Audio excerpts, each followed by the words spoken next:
Hello. Wow, I really look like I just woke up. Because I kind of did. Okay.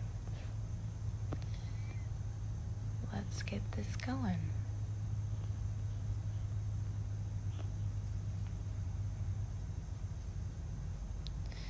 Here we go.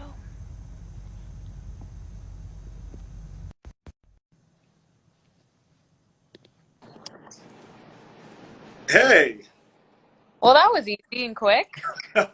I've done a few of these with people who I was helping out with money during COVID-19, so I kind of got used to how to like be found. I'm like, I'm just navigating this. I was not good at lives until maybe yesterday. So Well, you're doing a good job. thank you for chatting. Yeah, no, it's my pleasure actually. First of all, um, you had asked me what I wanted to talk about, so I was like sitting in the house, like, what should we talk about, right? And I think first things first, your followers obviously wouldn't know who I am more than likely. So I guess I'll give a little bit of my background, and it'll help you and I have a conversation too, right? Yeah. Cool. So my background is in writing and marketing. I have an MBA from NYU and I own a marketing agency. But most importantly, I'd say recently, people know me for certain things like the Black Panther Challenge, where we took hundreds of thousands of kids to see Black Panther for free. And also, most recently, Rent Relief, where we donated nearly $500,000 to people during COVID-19 who were having trouble paying their bills. So just trying to do that type of work. And, upcoming soon, I actually have a book coming out called The Black Friend. It's a young adults book on white supremacy and microaggressions and things like that to help young people learn how to be better people in relation to things like the moment we're in right now. Yeah. When does that come out? So that comes out in spring 2021. Okay. But it's funny, my editor just actually sent me an email today. She's like, you got to do something in relation to what's happening right now. The book is already written, it's already finished. I'm working on something else. Mhm.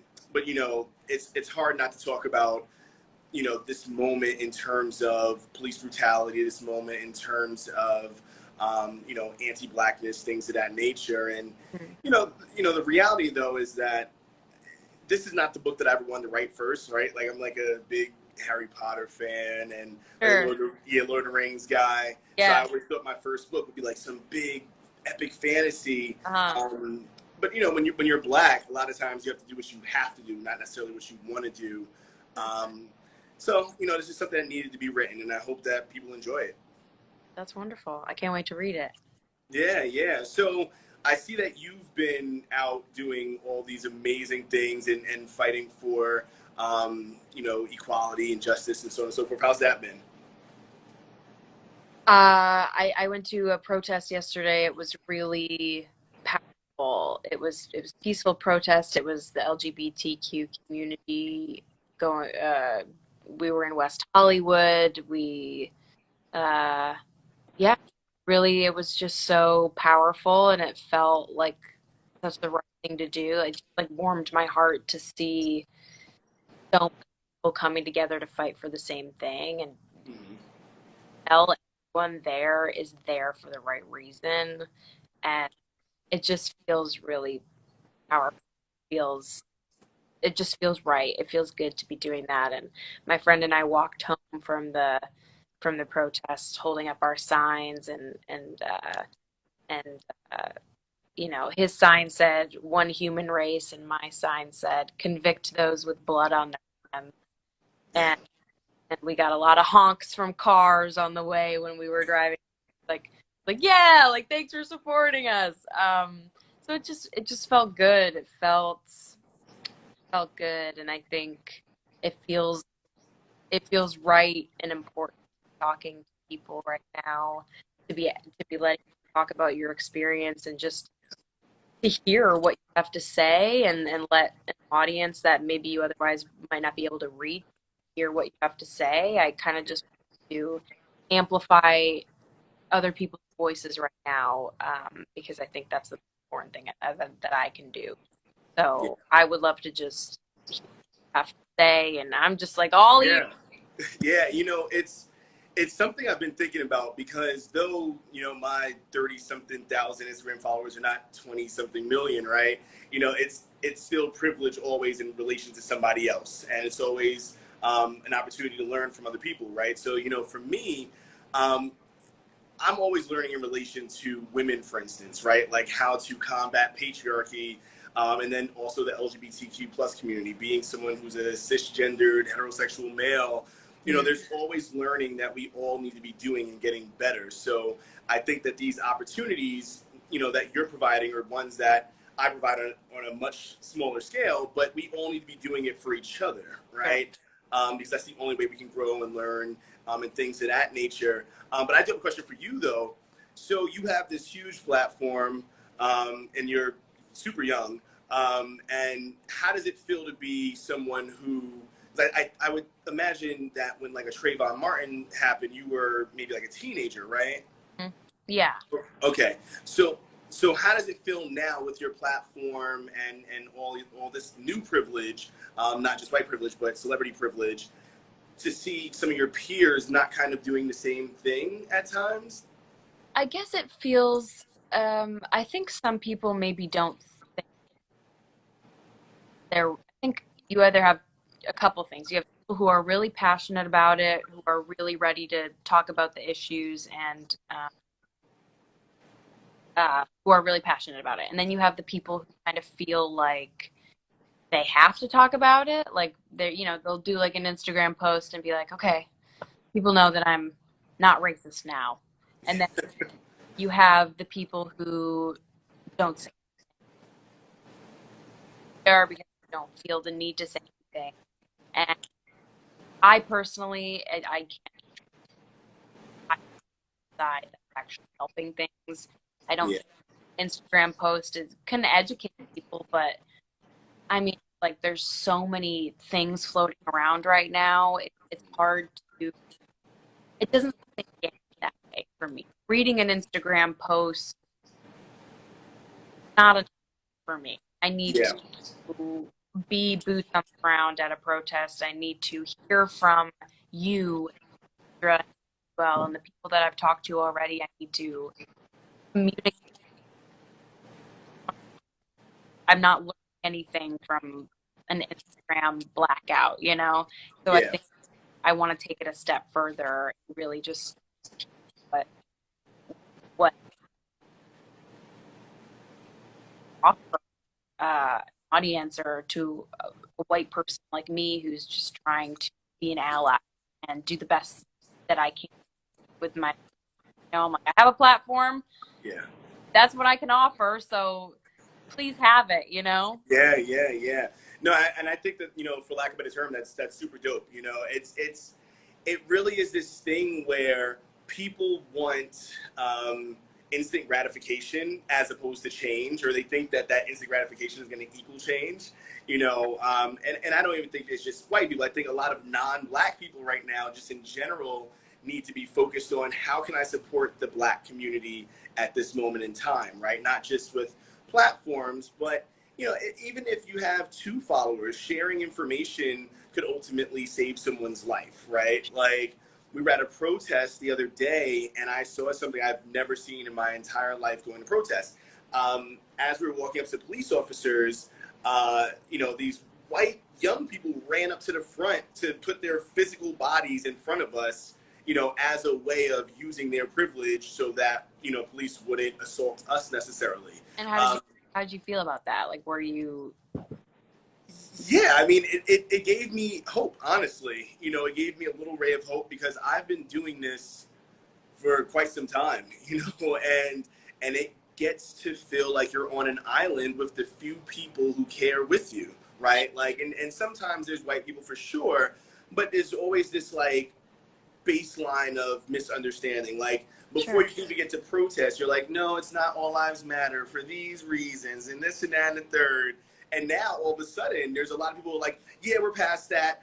Jump in front of them, use your privilege, use your physical body, share this, share that, you know, like even in terms of you doing this with your platform, you know, I'm someone who I have very deep relationships with a lot of white celebrities who have large platforms as well. And I've been kind of hurt because I haven't seen them even post anything, right? And these are people who I've sat with, spent time with, and they claim to love, you know, whatever it is that they love in terms of progressive spaces, but they're not doing anything. But I do think that there's something in the water that's changing, right? Like, I live in a pretty white neighborhood, and I was in the shower, you know, before coming on this, and, you know, my fiance right now, she's like, oh, they're protesting downstairs. I'm like, here?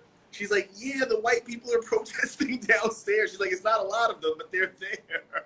You know, so I do think that things are changing a bit. I agree. I think it seems like this was this was a tipping point. I don't know. It just kind of seems like I think we're a generation of people right now who are really fed up with this shit, and we don't want to have to do it again. Yeah. For this movement, it's Black Lives Matter has been around for a while now. Sort of like we can't keep having the same fight. Yeah. Something has to change. So, like for you, what do you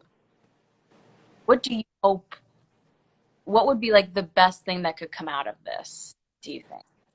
I think people staying, well, one, I have like a lofty goal, which I'll say in a second, but I think people have to stay engaged, right? Like, it's not as simple as saying like, this is a moment, because we've had moments before, right? We've had maybe not this level of uprising, but when Mike Brown was killed, you know, people went to Ferguson, and when Tamir Rice was killed, and Sandra Bland and Freddie Gray, and, you know, so on and so forth, we had moments of protest, looting, fighting, posting online, blackouts, but people fell asleep, frankly, right? And that's also how you got Donald Trump. People fell asleep at the wheel. They weren't paying any attention, and they thought things were fine. And now I think with Donald Trump in office, and I imagine that you're not a Trump supporter, it's just being on this small, but yeah, with Donald Trump in office, and, you know, the intersection of both that and what's happening right now and COVID-19, I think people are just boiling over. And what I hope is that people will have actionable change, right? It's like, it's not enough to say police brutality, hold these officers accountable, because as we're holding these officers accountable, Breonna Taylor, the officers who killed her, are still being paid by our tax dollars, and they're not in jail, right? And as that's going on, we're seeing all these videos of police attacking people all around the country. Like, I've never seen anything like it. So what we need is actual plans of defunding the police, you know, not having them militarized. Like, police have drones flying over protests that are peaceful. Where the fuck did they get drones from? Right. You know? What do you hope for? I mean, yeah, I would say the same thing. There's obviously so much different. I was relieved to see that at least the warrants for those other officers in the George Floyd case, that the warrant was out for their arrest, at least. I don't know if they were all actually, no, because I saw their mugshot. Yeah. Yep. So no, I was like, okay, that is, in the grand scheme of things, very small step forward, but it is a step forward. But like, we have to obviously be grateful for that, because it wouldn't have happened had people not been doing these protests. But so let's step further, and it's strange, because it's like there are always going to be racist people. You can't, there's no way around that. But finding a way to add justice into our legal system, that, I mean, it's truly just pure racism that's with a lot of these officers and a lot of these places of government. It's just corrupt, and you know, people are calling this like a revolution, and I think that's such a good way of looking at it, because it's almost like it is a revolution. It feels like we're all gathering together for something big. It feels big to me. Yeah, no, I think so. And you know, for me, I was a surrogate first for Elizabeth Warren, and I was a surrogate after that for Bernie Sanders. And, you know, when the two of them dropped out, you know, it broke my heart, because to me, they were our revolution politically, right? But now, I'm like, oh, well, maybe we can still have our revolution. Maybe we can still force change. I think that's a moment like this also forces somebody like a Joe Biden to Mhm. move far more progressively left, right? And I think that young people, and I think that's the most important group, are seeing something that is absolutely game changing, right? Like, I do think that there's more. Like, I would have never imagined in a million years if you would ask me a year ago, like, oh, you'll do like a live to talk about white supremacy and just life right now with this like young white woman. You're from like Ohio, correct? I'm from Ohio, yeah. You're right, from Ohio. And I'm like, yeah, no, that's not gonna happen, right? Yeah. But this right here, this is how revolutions happen in one of the lanes, right? Like yesterday, no, the day before, I was on the street. Tomorrow, I'll be raising money to help for bail funds. Today, I'm on raising awareness with you. And it has to always be a movement, you know? Yeah. Yes. So how did you become this person, right? Like so so we were, my fiance had mentioned, like, she's like, oh yes, from Hustlers in the and I'm like, yeah, in Riverdale, and she's like, oh right, and we're just like, oh, she's dope. Sure. But like when I did more research into like your activism, how did that come to be?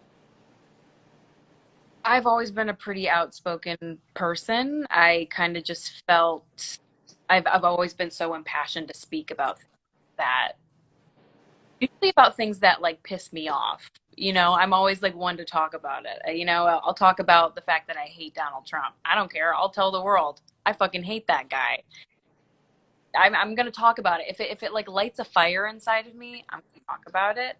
And it's that's, I guess, when I started talking about mental health, I talk about depression a lot and anxiety and kind of the fact that it's not normalized and the fact that people still, there's such a stigma around it and people don't necessarily take you seriously when you talk about your mental health, and the fact that we can talk about the food pyramid cool, but we can't talk about what's going on with your brain. Like, it just Yeah. backwards to me. And Yeah.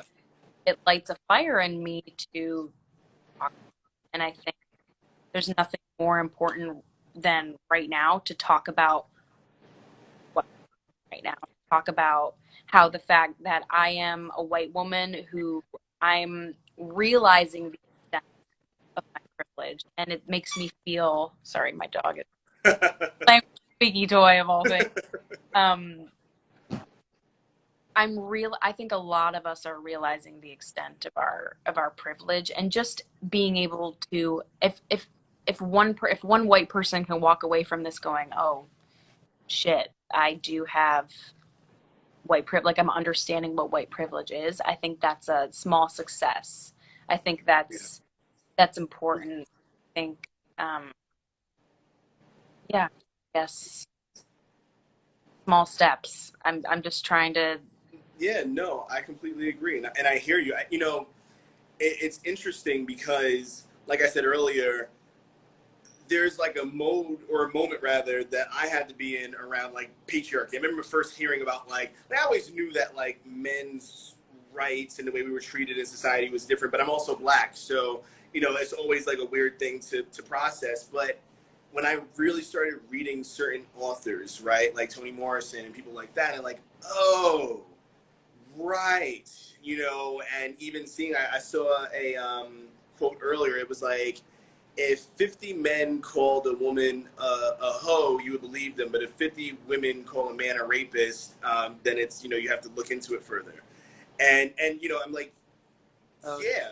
And I'm like, yeah, that's exactly it, right? Or even like, for me, the like I said, the LGBTQ community has been something I've focused on. I think that there's not enough people who speak out who are cisgender, heterosexual, fighting for that community, right? And I have members of my family where I'm like, how dare I criticize other people with privilege and not use my own to defend people, right? Like, Sure. trans Black women are the most marginalized group in this country and around the world. So that's, for me, I'm like, oh, you have to like go super hard for them, amplify them when you can, do what you can. So I hear you on that. I agree. I think if you're not saying, you know, we're all privileged in our own way if we don't have to worry about, you know, because we're not, because I'm not trans, because I'm not black, I have a privilege that those people don't. And I think absolutely right. Like, no matter what background you are, there's always another group of people who's, you know, who's still fighting. And I think if you Yeah. go out of your way to at least acknowledge the fact that, oh, wow, I never even thought about that. Or, oh, I can't even imagine what it's like to hear a police siren and feel like, oh God, I have to fear for my life. Yeah.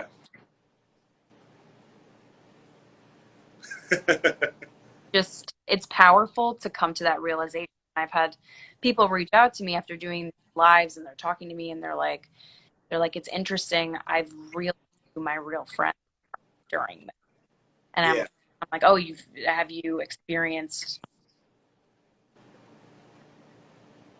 this? And you know, my friend was telling me yesterday, she's like, yeah, I grew up in a really small white town, and there's just such, these people have such a limited view on things. And yeah, so I just think obviously this movement almost like weeds out the good from the bad people in a sense. You're like, oh, I see what side you're on. Yeah.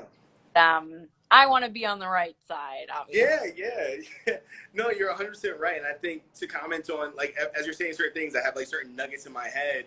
To comment on that, you know, it's interesting because I said this the other day, you have people like with Donald Trump's existence, there's a lot of people like resist, fight Trump, right? Sure. And now you have certain people resist, like people who I like actually followed, and they're like, yeah, resist, but I have to go to Whole Foods, so can you guys march that way? Sure. And I'm like, oh, so it's like, as long as it benefits white people as well, but if it doesn't, yeah, you know. and, and I, yeah, and I think the other thing you mentioned, mental health. You know, I was just saying this a few minutes ago. Like, there's sirens everywhere in New York City. I imagine you're probably in Cali, right? Yeah, I'm in LA. Yeah, there's sirens everywhere in New York right now. I mean, like, you can hear it from no matter where you live. So I think I broke up there. But yeah, no matter where you live, you can hear sirens, and it's the most triggering thing I've ever dealt with in my life because, you know, it feels like Handmaid's Tale or something. It's like you never know if they're going to come upstairs into your house, especially if you're like outspoken online or, you know, whatever.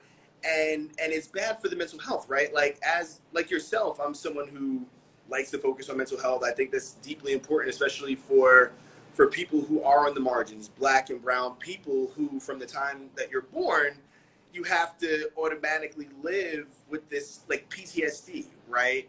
You know, every single day that I leave, I'm like, will it be a cop or will it be, you know, some person who just thought I looked dangerous? You know, outside of even being killed, like, will I not get a job today? Will I not, you know, this and that and the third? And what that does to the psyche, right? It's like we're living in a moment with COVID-19. Yeah. You know, like, actually, I'll just give you a, like, I'll explain something like that's like pretty crazy, right? So like 2020, I'm writing this thing on 2020, and when the year started, I started the year in Europe. My fiance and I celebrating our birthdays, and the moment that we got back, I found out Kobe Bryant was gone, right?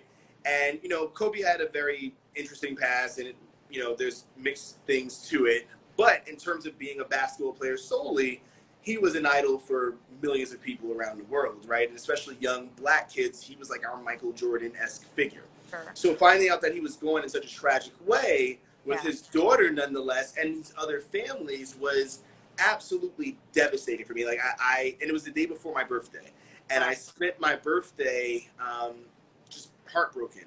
Yeah. So, you know, you slowly come out of that, and then I was working with the Warren campaign, and you know, going out there and you should vote for Warren, and then you should vote for Bernie after that, and vote for anyone who wants to combat white supremacy, free healthcare, and all these things.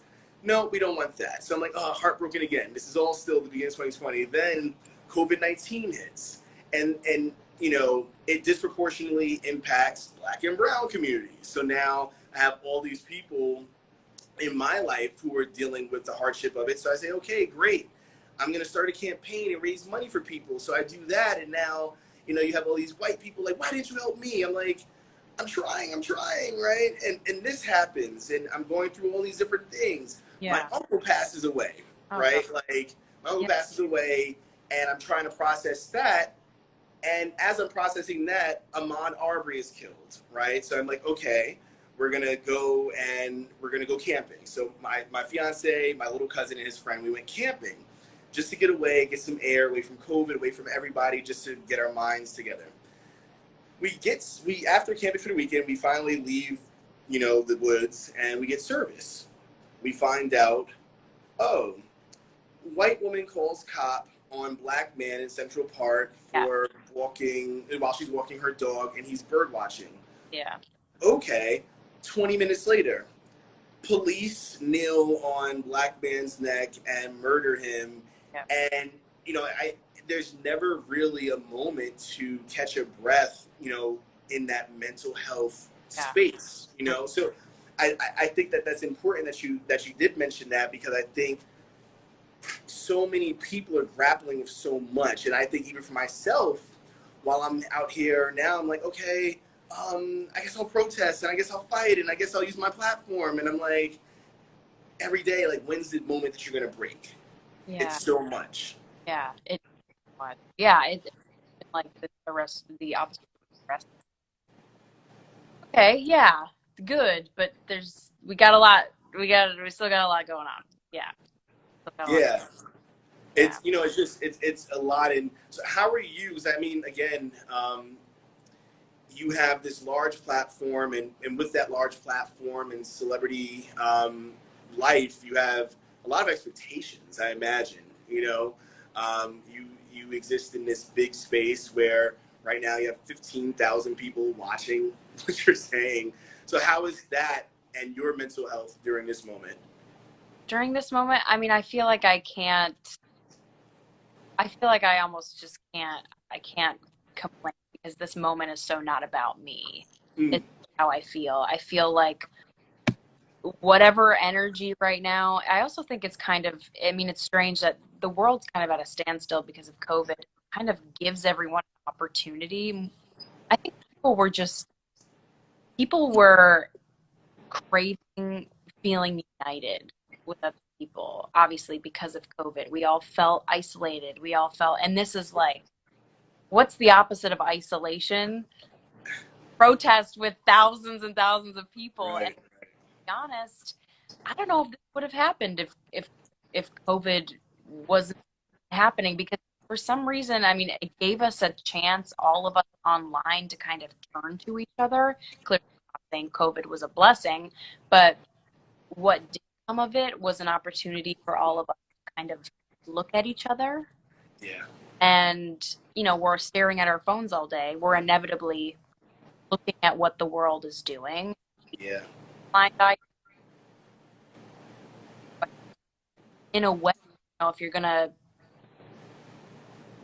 bad situation, try and find light in it, I do think that that was the good that came of this, is it really caused a unified group of people.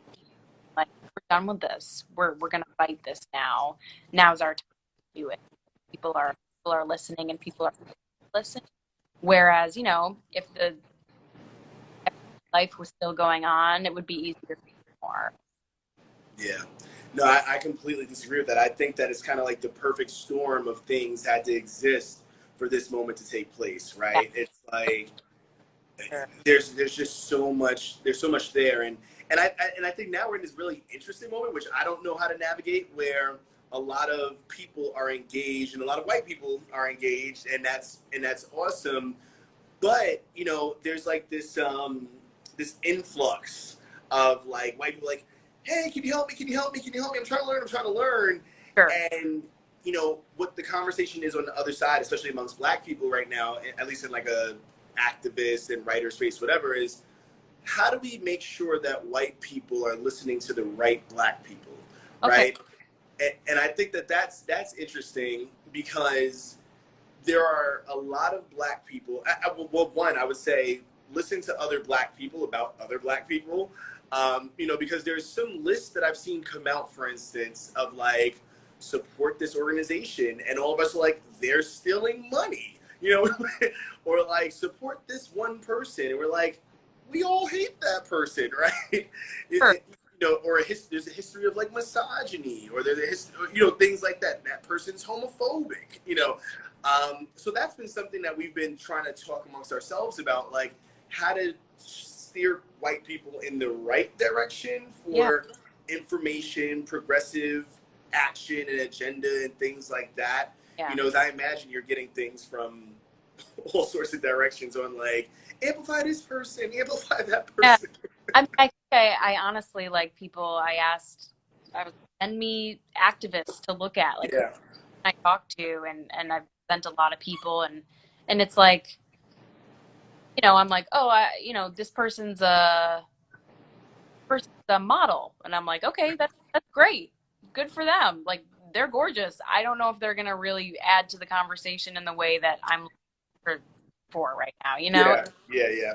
Want to hear from activists and from people who are authors and really have something to say about this issue in particular. And so, I mean, yeah, I guess that's why I'm like trying to talk to the right people, I guess. Yeah, no, I think that so far you've talked to amazing people. I actually watched the one last night with Samuel, and I saw, I forget how to pronounce it, Kandira, is it? Kanidra and Amanda. Kanidra. Oh, Emmanuel Acho, sorry, I called him Samuel. Yeah, I watched part of that, and he's doing phenomenal work, and Kanidra's doing great work as well. I think we follow each other on Twitter or something like that. So you've definitely, chosen really good people so far. Do you have anybody in mind next? I do. I have a bunch of people that I'm still. I've been sent a lot of recommendations of it's like they're calling Little Miss Flint. Is that what they're calling? Oh, she is. So I'm actually on a panel of her tomorrow, as a matter of fact. Yeah, or something crazy like. She's so awesome. She's been raising money and getting water and supplies to Flint since she was like 5 or something like that. I'm just making that up, but like since she was like a kid, right? And her family is so cool. I know all of them. When you do speak to her, tell her Fred said, hey, we're doing a panel on racism for like the youth tomorrow, which I think is so awesome. There's this young girl named Chloe Cares who's hosting it. She's another young activist, and she's like, I want to get a mixture of adults and kids to talk about what's happening right now because we can't protest because we're too young. And I'm like, yeah, obviously, I love that. Yeah. No, honored to talk to her. I have a couple other people that are messaging me. It's a matter of kind of working out schedules, but I've been so like, I'm so down for it. I'm like, you're down? Great, let's do it. Pop up on Instagram right now, and I know it's kind of intimidating and weird to just have a conversation about race in front of however many thousand people care to watch, but it really is, it just makes a difference because it's keeping the conversation going, and I think I'm learning something every time I'm talking to someone on here. It's just important to be so yeah. I mean, thank you so much for taking the time to do it, put yourself out there and talk about it. I really no, I appreciate it, you having me on. And I guess I have one last question for you, and then I'm gonna jump off and probably go eat something. And me too. And make sure you feed the dog too. So yeah, some attention clearly. So is there something that during all this, whether it be from these conversations or from this moment, that you've learned? A lot. Okay. From our specific conversation, you mean? Not ours. No, not ours. I'll send you my book or something. There's stuff in there. Please. I mean, I think I think I've come to the realization how important it is to hear Black voices during this time. I think, I think because I'm like, oh, I'm seeing all these Instagram posts from white people. I'm like, that's fine, that's great. But you don't understand.